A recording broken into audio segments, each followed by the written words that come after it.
नमस्कार, आप देख रहे हैं न्यूज इंडिया और मैं हूं आपके साथ अंजनी कुमार सिंह। और बुलेटिन की शुरुआत आज की बड़ी खबर से करेंगे। और बड़ी खबर, केदारनाथ में श्रद्धालुओं का जन सैलाब उमड़ा है। 6 महीने के बाद बाबा केदारनाथ धाम के कपाट खुले हैं और इस मौके पर हजारों की संख्या में श्रद्धालु वहां पहुंचे और साथ साथ उत्तराखंड के मुख्यमंत्री पुष्कर सिंह धामी भी वहां पर मौजूद रहे।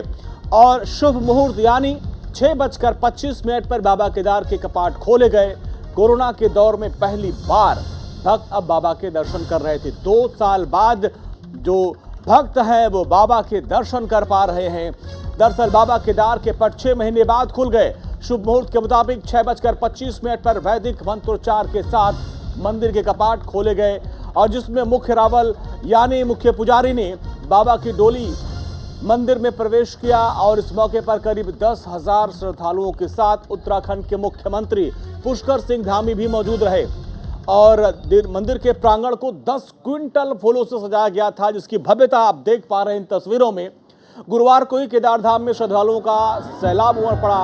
2020 में कोरोना महामारी के फैलने के बाद भक्तों को यहां पर आने से रोका गया था। कोरोना गाइडलाइंस थी और हर साल कपाट खुलते थे, बाबा की पूजा अर्चना की जा रही थी। गौरीकुंड से हजारों की संख्या में श्रद्धालु गुरुवार सुबह केदार धाम की तरफ बढ़े और आज बाबा के केदार धाम के कपाट खुल गए। हजारों की संख्या में लोग पहुंचे, मुख्यमंत्री भी पहुंचे।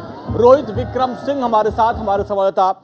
रोहित, इस पल का इंतजार लंबे समय से लोग कर रहे थे और 2 साल के बाद जब भक्तों को मौका मिला बाबा के दर्शन का, तो हम देख रहे हैं जन सैलाब उमड़ पड़ा।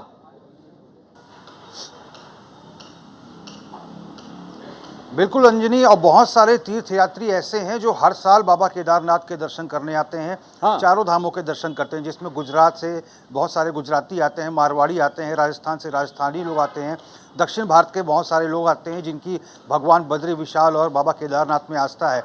लेकिन 2 साल चूँकि हमने देखा कि कोविड के दौरान यात्रा एक तरह से ना के बराबर रही और यात्रियों को रोका गया उत्तराखंड आने से। अब इस बार जो है कोरोना के जो मामले इक्का दुक्का उत्तराखंड में आ रहे हैं और कोई गंभीर मामले नहीं आ रहे हैं, और जो मामले आ रहे हैं उसमें मरीज ठीक हो जा रहे हैं। इसी को देखते हुए सरकार ने चारधाम यात्रा कराने का फैसला किया और रिकॉर्ड तोड़ जो रजिस्ट्रेशन जो है चारधाम यात्रा के तहत हो चुके हैं। करीब 2 लाख से अधिक रजिस्ट्रेशन जो है श्रद्धालुओं के 31 मई तक हो चुके हैं। हेली सर्विसेज की अगर बात करें तो 20 मई तक हेली सर्विसेज की एडवांस बुकिंग पूरी तरह से फुल हो चुकी है। और लगातार जो है मुख्यमंत्री पुष्कर सिंह धामी और प्रदेश के जो पर्यटन और धर्मस्व मंत्री हैं सतपाल महाराज, उन्होंने लगातार चारधाम यात्रा की यात्रा को सफल बनाने के लिए सचिवालय में लगातार बैठकें की। मुख्य सचिव 3 से 4 बार केदारनाथ, बद्रीनाथ, गंगोत्री, यमुनोत्री चारों धामों पहुंचे ये व्यवस्थाओं का जायजा लेने के लिए। और लगातार पुनर्निर्माण का कार्य भी इस बीच जारी है और 1500 लोगों के ठहरने की व्यवस्था इस बार केदारनाथ धाम में की गई है। वाटरप्रूफ टेंट्स लगाए गए हैं, इको टॉयलेट्स लगाए गए हैं। गढ़वाल मंडल विकास निगम के जो वरिष्ठ अधिकारी हैं सभी लोग तैनात हैं। और एक बड़ी बात यह है कि इस बार जो है केदारनाथ धाम की जो लाइव पूजा और जो पैदल मार्ग पर जो तीर्थयात्री केदारनाथ धाम पहुंच रहे हैं अंजनी, उनकी लाइव टेलीकास्ट भी पीएमओ के द्वारा देखा जा रहा है, जिसके तहत जो रोहित देखिए, प्रधानमंत्री मोदी की खास आस्था रहती है। माना तो ये भी जा रहा था कि हो सकता है आज के मौके पर वो केदारनाथ जाते या फिर वर्चुअल जुड़ते। उसको लेकर क्या खबर है भी बताइएगा। और दूसरा, मुख्यमंत्री पुष्कर सिंह धामी भी वहां पर पहुंचे। हजारों की संख्या में श्रद्धालु थे और उन सब के बीच मुख्यमंत्री भी पहुंचे थे, क्योंकि उनको ये पता था कि प्रधानमंत्री मोदी की काफी आस्था है। और ऐसे में खुद भी पहुंचे थे बाबा केदार के जब पट खुल रहे थे और सुबह ही पहुंच गए थे वो। बिल्कुल अंजनी, सुबह 6 बजे मुख्यमंत्री पुष्कर सिंह धामी केदारनाथ में अपनी पत्नी गीता पुष्कर धामी के साथ पहुंचे थे। तमाम जो प्रशासनिक अधिकारी हैं वो मौजूद थे और भले ही प्रधानमंत्री नरेंद्र मोदी इस बीच ना आ पाए हों, लेकिन जो पहली पूजा गंगोत्री धाम में हुई थी वो भी मुख्यमंत्री पुष्कर सिंह धामी और उनकी पत्नी गीता पुष्कर धामी ने की थी, और वो भी प्रधानमंत्री नरेंद्र मोदी के नाम से पहली पूजा हुई थी। और अब केदारनाथ धाम में भी जो पहली पूजा हुई है वो देश के प्रधानमंत्री नरेंद्र मोदी के नाम से मुख्यमंत्री पुष्कर सिंह धामी और उनकी पत्नी गीता रोहित, पुष्कर सिंह धामी ने प्रधानमंत्री मोदी के नाम से पहली पूजा की और पूजा अर्चना करने के बाद मुख्यमंत्री पुष्कर सिंह धामी ने क्या कुछ कहा ये भी जानना जरूरी है। दर्शकों को सुनवा देते हैं कि मुख्यमंत्री धामी ने पूजा अर्चना करने के बाद क्या कुछ कहा। इसके बाद रोहित आपके पास आएंगे और विस्तार से जानकारी लेंगे। बहुत बड़ा दिन है आज बाबा केदार के कपाट खुल गए हैं और चारधाम यात्रा पूरी तरह से शुरू हो गई है और 2 वर्षों के बाद यात्रा प्रारंभ हुई है और पूरे देश के यात्रियों का, हमारे श्रद्धालुओं का, पर्यटकों का बड़ी संख्या में आ रहे हैं। मैं बाबा केदार से प्रार्थना करूंगा कि बाबा केदार हम सब पर कृपा करें, हमारी यात्रा निर्विघ्न रूप से जो शुरू हुई है बिना किसी बाधा के, बिना किसी विघ्न के पूरी हो। सभी आने वाले सुरक्षित रहें, सुरक्षित आए, सुरक्षित जाएं, स्वस्थ रहें और हम पूरा प्रयास कर रहे हैं, पूरी हर तरह से लगे हैं कि सभी आने वाले लोग जो है यहाँ पर आकर अपने भगवान से मनोकामना पूर्ण करें। भगवान सभी को जो है अपनी कृपा करें और हमारे देश के प्रधानमंत्री, यशस्वी प्रधानमंत्री नरेंद्र मोदी जी का भी मैं उत्तराखंड वासियों की तरफ से, सब देशवासियों की तरफ से, सब श्रद्धालुओं की तरफ से कि बाबा केदार का जो भव्य नवनिर्माण और पुनर्निर्माण हुआ है, निश्चित रूप से वह भी हमारे लिए एक मील का पत्थर है और लगातार काम चल रहा है। अभी क्योंकि पहले चरण का काम पूरा हुआ है, दूसरे चरण का कार्य लगातार तेज गति से चल रहा है और अप्रैल माह से शुरू हुआ है। क्योंकि 6 माह काम चलता है और 6 माह के बाद बर्फ पड़ने के कारण से काम बंद हो जाता है। हमारा प्रयास है कि दूसरे चरण का और तीसरे चरण का काम। पहली पूजा प्रधानमंत्री मोदी के नाम से कराई गई और आप देखिए भीड़ इतनी ज्यादा थी, भक्तों में इतना उत्साह था कि हजारों की संख्या में लोग पहुंच गए। रोहित, जरा आपसे हम समझना चाहेंगे, कहा यह जा रहा है कि गौरी कुंड पर हजारों लोगों को रोक दिया क्योंकि बहुत बड़ी संख्या में रजिस्ट्रेशन तो लोगों को हुआ है, लेकिन एक गाइडलाइंस थी कि भाई इतने हजार लोग ही एक बार में दर्शन कर पाएंगे, उससे अधिक संख्या में लोग पहुंच गए। गौरी कुंड में लोगों को रोका गया, क्या जानकारी? क्योंकि उत्साह बहुत ज्यादा, 2 साल बाद बाबा के दर्शन करने का मौका मिल रहा है। बिल्कुल अंजनी, चूंकि केदारनाथ के परिप्रेक्ष्य में अगर बात करें तो 12,000 तीर्थयात्रियों को शासन की तरफ से अनुमति मिली है प्रत्येक दिन दर्शन करने के लिए। बद्रीनाथ धाम के जब कपाट खोलेंगे तो 15,000 तीर्थयात्रियों को दर्शन करने की अनुमति मिलेगी एक दिन के लिए और गंगोत्री धाम में 7,000 और यमुनोत्री धाम में 4,000 प्रतिदिन तीर्थयात्री जो है दर्शन कर सकेंगे। चूंकि कोविड गाइडलाइंस का भी पालन कराना है यहाँ पर सरकार को, लिहाजा गौरी कुंड में तमाम ऐसे हजारों जो तीर्थयात्री हैं उनको रोका गया है। जब यहाँ केदारनाथ में जो तीर्थयात्री हैं जब दर्शन कर लेंगे और जब वो वापसी करेंगे तो उसके बाद गौरी कुंड में जो तमाम तीर्थयात्री रुके हैं उनको फिर केदारनाथ के लिए बुलाया जाएगा। तो तमाम जो व्यवस्थाएं हैं इसकी पूरी निगरानी की जा रही है, तमाम प्रशासनिक अमलों को तैनात किया गया है। स्वास्थ्य विभाग के जो तमाम अधिकारी कर्मचारी हैं वो जगह जगह कैंप लगाकर पूरी मॉनिटरिंग कर रहे हैं और सरकार का प्रयास यही है, चूँकि बहुत ज़्यादा भीड़ हो जाने पर पैनिक जैसी स्थिति हो जाती है। चूँकि जब सुबह कपाट जब 6:25 पर अंजनी खोले थे तो इतनी ज़्यादा भीड़ थी, हज़ारों की संख्या में लोग वहाँ पर मंदिर परिसर के आसपास थे। अमूमन चूँकि जब कपाट केदारनाथ धाम के खुलते हैं तो इतनी भीड़ हमने कभी नहीं देखी, लेकिन इस बार चूँकि 2 साल के बाद बाबा केदारनाथ के दर्शन करने लोग पहुंचे हैं तो जाहिर तौर पर लगातार जो है रजिस्ट्रेशन हुए हैं और उसी के तहत जो रोहित आएंगे। यही तो भक्तों का उत्साह है और यही बाबा केदारनाथ का चमत्कार है कि हजारों की संख्या में श्रद्धालु हर साल वहां पर पहुंचते हैं और 4 धाम यात्रा का शुभारंभ हो चुका है। बद्रीनाथ धाम के कपाट भी खुलने वाले हैं, मैच 2 दिन का वक्त बचा है और ऐसे में कपाट खुलने की तैयारियां पूरी कर ली गई हैं। तेल गाड़ूझड़ा जोशीमठ के नरसिंह मंदिर पहुंच गया है और कल सुबह नरसिंह मंदिर में पूजा अर्चना की जाएगी। इसके बाद तेल कलश गाड़ूघड़ा और बद्रीनाथ धाम के पुजारी रावल पांडुकेश्वर के लिए रवाना हो जाएंगे। दरअसल भू बैकुंठ बद्रीनाथ धाम के कपाट खुलने की परंपरा प्रारंभ हो चुकी है और इसी कड़ी में जोशीमठ के नरसिंह मंदिर में स्थित देव पुजारी समिति के भवन में गरुड़ छाड़ मेले का आयोजन किया गया।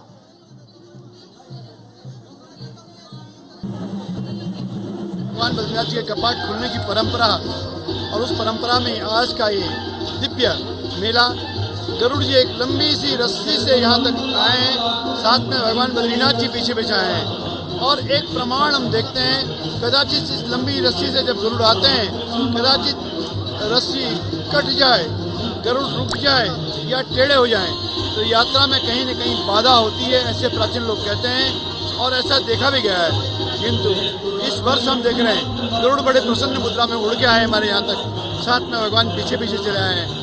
एक शुभ संकेत जोशीमठ में यात्रा से पूर्व ये प्रारंभ हुआ और कल यानी 6 तारीख को प्रभात में भगवान की डोली यहाँ से पांडुकेश्वर के लिए प्रस्थान करेगी और तत्पश्चात पांडुकेश्वर से कुबेर और उद्धव के साथ डोली बद्रीनाथ के।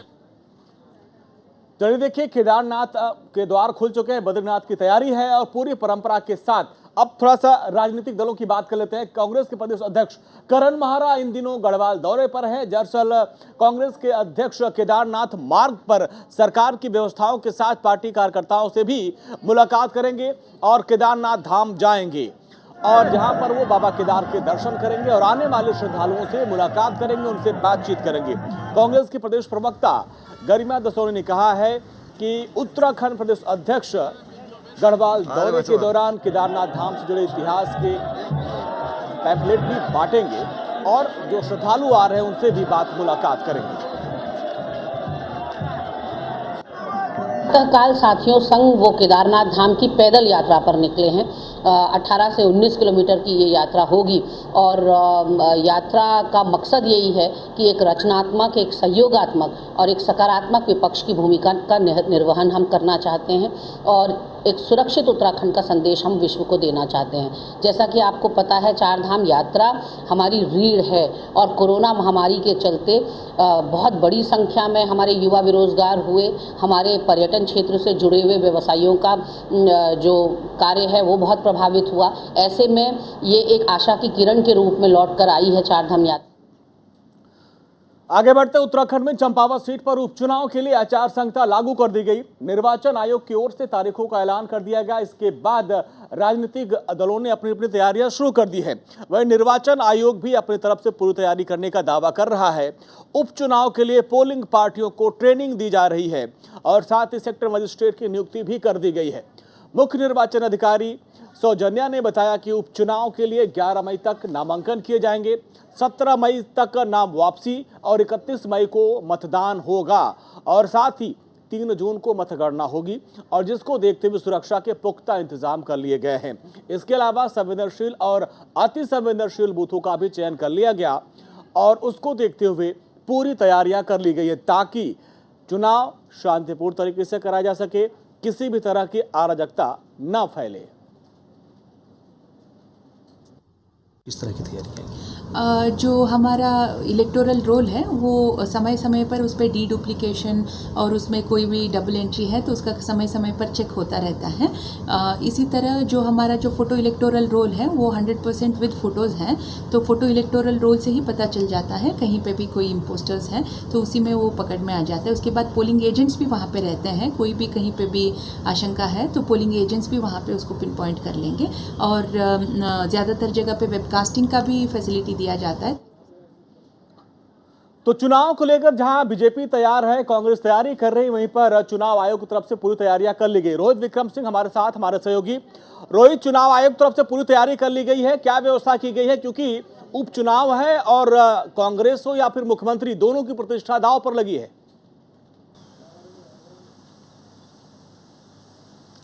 बिल्कुल अंजनी, क्योंकि बीते 4 मई को अधिसूचना जारी हो चुकी है। उपचुनाव को लेकर 11 मई को नामांकन की आखिरी तारीख है, 17 तारीख को नाम वापसी की आखिरी तारीख है, 31 मई को मतदान होगा और 3 जून को जो है नतीजे आएंगे। और इसी के तहत जो है मुख्य निर्वाचन अधिकारी की तरफ से जो तमाम चंपावत के जो जिला निर्वाचन अधिकारी हैं, जो कि वहाँ के जिलाधिकारी हैं, उनको निर्देश दिए गए हैं कि जहाँ पर संवेदनशील या फिर अति संवेदनशील जो बूथ बनाए जाएंगे वहाँ पर कड़ी निगरानी की जाए, किसी भी प्रकार की कोई अराजक तत्व मतदान के दौरान वहाँ पर ना रहें, शांतिपूर्ण तरीके से मतदान हो, क्योंकि मुख्यमंत्री का उपचुनाव है और लगातार जो है अब 1 से 2 दिन के बाद जो है कांग्रेस भी अपने प्रत्याशी की घोषणा कर देगी।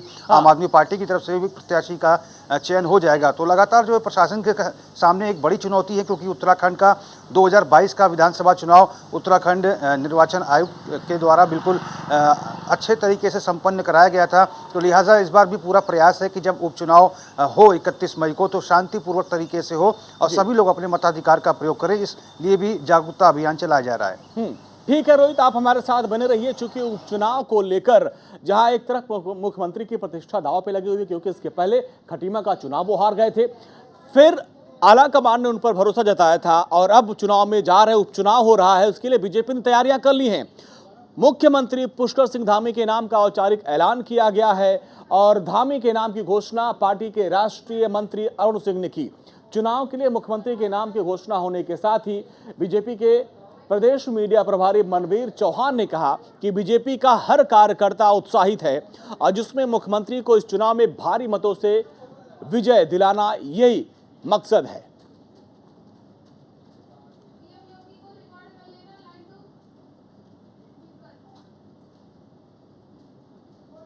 भारतीय जनता पार्टी केंद्रीय पार्लियामेंट्री बोर्ड के द्वारा चंपावत उपचुनाव के लिए हमारे प्रदेश के यशस्वी मुख्यमंत्री माननीय पुष्कर सिंह धामी जी को पार्टी का प्रत्याशी घोषित किया गया है और जिस प्रकार से हमने पूरे प्रदेश के अंदर माननीय पुष्कर सिंह धामी जी के नेतृत्व में एक बहुत बड़ी जीत हासिल करके सरकार बनाई है, उसी प्रकार से चंपावत उपचुनाव में भारतीय जनता पार्टी की ऐतिहासिक जीत होने जा रही है और सामने कोई प्रत्याशी टिकता दिख नहीं रहा है।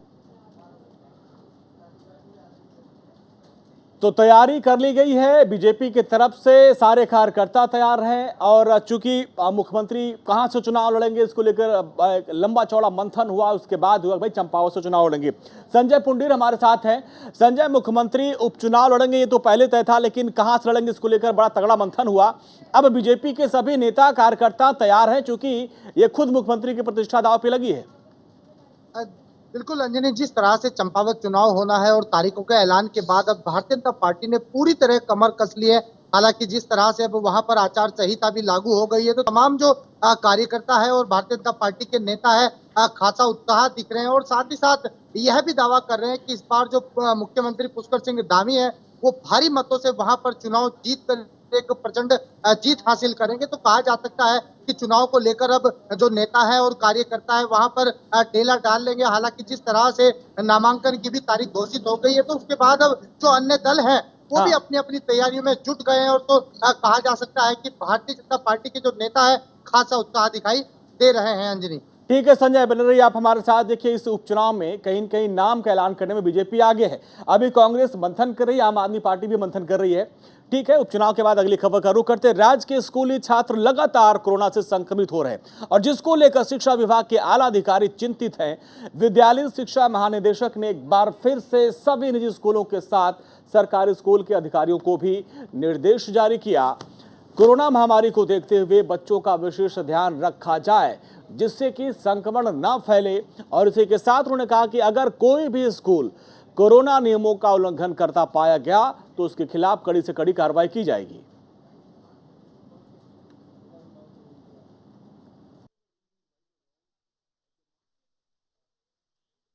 देखिए, इस तरह के निर्देश पूर्व में ही निर्गत किए जा चुके हैं और निश्चित रूप से सारी वही सावधानियां हैं जो पूर्व में हैं। इसमें जो सावधानी है वही बचाव है, उसमें मास्क लगाना, सुरक्षित दूरी रखना और हाथ को बार बार धुलते रहना। तो इस तरह के निर्देश हम लोगों ने दिए हैं कि कोविड की जो भी गाइडलाइन है उसका अनुपालन सभी लोग सुनिश्चित करेंगे। देखिए, हमने दोबारा फिर सबको भेजा है कि आप इसको करिए, चूँकि स्कूल में तो हालांकि हमारा क्या है कि सैनिटाइजर उन्होंने रखा है कि नहीं, हैंड वॉश की उन्होंने व्यवस्था बनाई है कि नहीं, बच्चे मास्क लगा के आ रहे हैं कि नहीं, वो चेक करना है। लेकिन इसमें स्कूल से बाहर भी बच्चे को या गार्जियन को उस तरह के अपने व्यवहार में जो कोविड अनुरूप व्यवहार है उसका अनुपालन करना है, तभी हम सुरक्षित रह पाएंगे। तो कोरोना के मामले जिस तरीके से स्कूलों में कुछ सामने आया उसको देखते हुए प्रशासन सतर्क है। संजय हमारे साथ बने हुए। संजय, देखिए, कोरोना के मामले बढ़ रहे हैं, ऐसे में बच्चों के ऊपर ज्यादा खतरा है।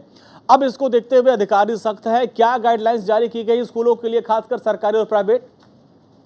देखिए जी, कोरोना महामारी को देखते हुए जो उत्तराखंड सरकार है वो कोई भी लापरवाही नहीं देखना चाहती है और यही कारण है लगातार समय समय पर राज्य सरकार द्वारा बैठकें की जाती है और बैठक में लगातार अधिकारियों को दिशा निर्देश दिए जाते हैं कि बच्चों को लेकर कतई भी लापरवाही ना बरते और जो स्कूल प्रबंधन है वो भी लगातार बच्चों को जागरूक कर रहा है और आपने देखा है कि जिस तरह से 12 से 14 वर्ष की आयु को लगातार वैक्सीनेशन किया जा रहा है और आपने देखा है कि जिस तरह से एक गाइडलाइन है और गाइडलाइन के तहत लोगों को और उनके बच्चों के अभिभावकों को भी लगातार कहा जा रहा है कि बच्चों के प्रति जागरूक रहे। हालांकि चौथी लहर नहीं आई है और जैसे धीरे धीरे उत्तराखंड में खतरा कम हो रहा है वैसे ही लोग लापरवाह ही बरतते दिखाई दे रहे हैं। ये बात संजय, स्कूलों में हमने देखा है कि स्कूल जब 2 साल बाद खुले तो तमाम तरह की बातें स्कूल की तरफ से कि भाई हमने सारी सहूलियत, थर्मल स्क्रीनिंग रखा है, हम बच्चों का जांच करते हैं, सैनिटाइजर है, सारी व्यवस्था है। लेकिन जैसे जैसे कुछ समय बीतता है फिर लोग बेपरवाह हो जाते हैं, चाहे बच्चे हों, चाहे गार्जियंस हो, चाहे स्कूल। देखिए लगातार ही राज्य सरकार द्वारा और जो जनपद के जो जिला अधिकारी है उनके द्वारा तमाम तरह की गाइडलाइन जारी की जाती है और कहा जाता है कि कतई भी लापरवाही ना बरते। लेकिन धीरे धीरे जैसे कोरोना महामारी का खतरा कम होता जाता है तो वैसे वैसे लापरवाही यहाँ दिखाई जाती है। हालांकि लगातार ही स्वास्थ्य जो महकमा है गली मोहल्ले से लेकर शहरी क्षेत्रों या फिर ग्रामीण क्षेत्रों तमाम जगह जो मोबाइल वैन द्वारा लोगों को जागरूक किया जाता है कि जो आपके बच्चे हैं उन्हें वैक्सीनेशन लगाई जाए और वो जागरूक रख के समय समय पर हाथ धोते रहे और समय समय पर मास्क का प्रयोग करें। लेकिन जब हम ग्राउंड जीरो पर देखते हैं तो कहीं ना कहीं बच्चों के माता पिता द्वारा भी एक लापरवाही यहाँ दिखाई देती है। लोग समझते हैं कि कोरोना चला गया है, लेकिन ऐसा नहीं है। सरकार द्वारा लगातार जो निर्देश है, जो गाइडलाइन है, वो समय समय पर बताई जाती है। अगर लापरवाही बढ़ती गई तो वो दिन दूर नहीं है कि पहले जैसी स्थिति हो जाएगी और फिर से हाहाकार हो जाएगा। तो लगातार ही राज्य सरकार द्वारा जो कहा जा रहा है, जो गाइडलाइन है, उनका पालन करना बहुत ही अनिवार्य है। बिल्कुल संजय बने रहे हमारे साथ और हम भी लगातार अपील कर रहे हैं कि भाई डरने की जरूरत नहीं, हमारा मकसद आपको डराना नहीं है, लेकिन सतर्क रखना है अपने आप को, अपने बच्चों को, और खासकर स्कूल प्रशासन को भी सतर्कता बरतनी पड़ेगी क्योंकि बच्चे 2 साल बाद स्कूल जा रहे हैं तो कोई लापरवाही नहीं, क्योंकि अगर पाबंदियां हटाई गई हैं तो लोग बेपरवाह हो जाते हैं। अच्छा, इन सब के बीच एक अच्छी खबर यह है कि उत्तराखंड में 12 से 14 साल के आयु वर्ग के बच्चों को कोरोना संक्रमण से बचाने के लिए सुरक्षा कवच दिया जा रहा है और उत्तराखंड में राज्य भर में इस आयु के बच्चों का टीकाकरण अभियान लगातार जारी है और इसके लिए स्वास्थ्य विभाग ने सभी जिलों में अधिक से अधिक कार्बेवैक्स टीके भेज दिए हैं। देश भर में कोरोना महामारी की चौथी लहर को देखते हुए लगातार ही लोगों को जागरूक किया जा रहा है और अब वैक्सीनेशन की गति को और बढ़ा दिया गया है। 12 साल से 14 साल तक के बच्चों को भी अब वैक्सीन लगाई जा रही है। आज बहादुराबाद के सामुदायिक केंद्र में गांव अंबुवाला, झाबरी समेत कई गांव में टीका लगाया गया और जिसमें करीब 50 से अधिक बच्चों को वैक्सीन की डोज दी गई है। यानी अब धीरे धीरे बच्चों को भी डोज दी जा रही है। जा रहा है हमारे बहादुराबाद ब्लॉक के अंतर्गत जितने भी गांव हैं और जितने भी स्कूल्स आते हैं, चाहे वो ग्रामीण क्षेत्र हो चाहे शहरी क्षेत्र हो, तो यहाँ पे जितने 12 से 14 साल के बच्चों को, जो हमारा लक्ष्य है अगर देखा जाए ग्रामीण क्षेत्रों में 15,000 या 16,000, आई थिंक 16,000 के आसपास हमारे जो हैं लगभग 12 से 14 की जो उम्र के बच्चे हैं, एलिजिबल बच्चे जिनको वैक्सीनेशन होना है। तो इस संबंध में कॉर्बेवैक्स जो वैक्सीन है उसके तहत जो है उसके साथ जो है टीकाकरण किया जा रहा है। तो आज मैं अभी इंस्पेक्शन में यहाँ पे आया था, अंबुवाला हमारा केंद्र है, तो यहाँ पर भी देखा गया है कि अभी तक जो है अगर बच्चे सेंटर में कम आ रहे थे तो हमारी टीम, हमारी एएनएम है, हमारी सीएचओज़ हैं, हमारी आशाज़ हैं, इनके द्वारा घर घर जा कर के बच्चों को बुलाया जा रहा है।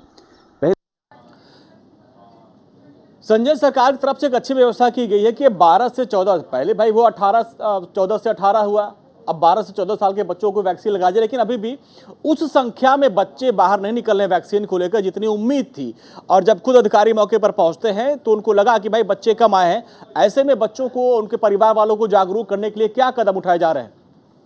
देखिए जी, आपको बता दें, शुरुआत की दौर की हम बात कर लेते हैं। जब वैक्सीनेशन लगना शुरू ही हुआ था, लोगों के अंदर एक दहशत थी कि वैक्सीनेशन से कहीं कोई दिक्कत तो नहीं होगी, कहीं कोई परेशानी तो नहीं होगी। इसी को देखते हुए लगातार जो उच्च अधिकारी हैं, जो स्वास्थ्य महकमे के अधिकारी हैं, वो खुद घर घर जाकर बच्चों को जागरूक कर रहे हैं कि भाई अगर आप वैक्सीन लगवा लोगे तो आपके लिए एक सुरक्षा कवच साबित होगा। और आपने देखा है कि इन दिनों चारधाम यात्रा भी चल रही है कि हरिद्वार एक ऐसी नगरी है, चारधाम यात्रा का प्रवेश द्वार भी कहा जाता है और यही कारण है कि देश के कोने कोने से जो श्रद्धालु हैं, तीर्थ यात्री हैं, वो हरिद्वार पहुंचते हैं। तो और यही कारण है कि जब स्वास्थ्य महकमा है अब कोई भी बच्चे को छोड़ना नहीं चाहता है, कोई भी युवा को छोड़ना नहीं चाहता है। हालांकि ऐसे में एक बूस्टर डोज भी लगाई जा रही है, जो कर्मचारी है, काम करते हैं, जो प्रिकॉशन डोज है वो भी दी जा रही है। संजय, बहुत बहुत शुक्रिया उस पूरी बातचीत के लिए। देखिए, डरने की जरूरत नहीं है और वैक्सीन लगवाना बहुत जरूरी है, क्योंकि देखिए 12 से 14 साल के बच्चे स्कूल जा रहे हैं। ऐसे में अगर आप उनको वैक्सीन लगवा देंगे तो जिस तरीके से तीसरी लहर का कोई खास असर नहीं पड़ा था, बच्चों को सुरक्षित रखना है तो वैक्सीन लगवानी पड़ेगी। अच्छा, आगे बढ़ते हैं। गर्मी बढ़ने के साथ ही उत्तराखंड में बिजली की खपत बढ़ गई है और पिछले दिनों ऊर्जा निगम ने बिजली की रिकॉर्ड 48.32 मिलियन यूनिट डिमांड अपेक्षित की थी।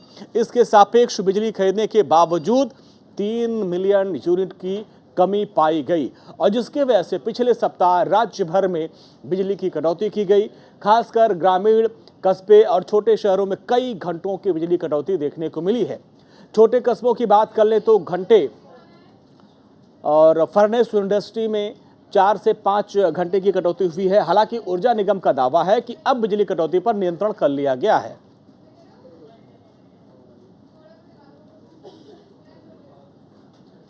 उत्तराखंड की स्थिति 10-15 दिन पहले यहाँ भी काफ़ी कटौती की स्थिति बन रही थी, लेकिन यूपीसीएल के साथ लगातार हमने मॉनिटरिंग किया है और कुछ उनको पावर परचेज के लिए ओपन हैंड दिया है। उसके बाद से स्थिति काफ़ी बेहतर हुई है। पिछले 3 दिनों में मैं देख रहा हूँ कि किसी भी प्रकार के कंज्यूमर के ऊपर कटौती नहीं है और इंडस्ट्री के सबसे ज़्यादा प्रॉब्लम थी और इंडस्ट्री की प्रॉब्लम तो हम 1 हफ्ते पहले सॉल्व कर चुके थे। और पिछले 2 दिन से हमारी इवन तो बिजली की किल्लत से करीब 16 राज्य जूझ रहे हैं और उसमें एक उत्तराखंड भी है और उत्तराखंड के लिए तो खास बात है कि यहाँ बिजली बनती है, लेकिन यहाँ पर भी घंटों कटौती हो रही है। हालांकि बिजली विभाग इसको दुरुस्त करने का दावा कर रहा है। वक्त हो गया छोटे से ब्रेक का। ब्रेक के बाद भी खबरों का सिलसिला लगातार जारी है।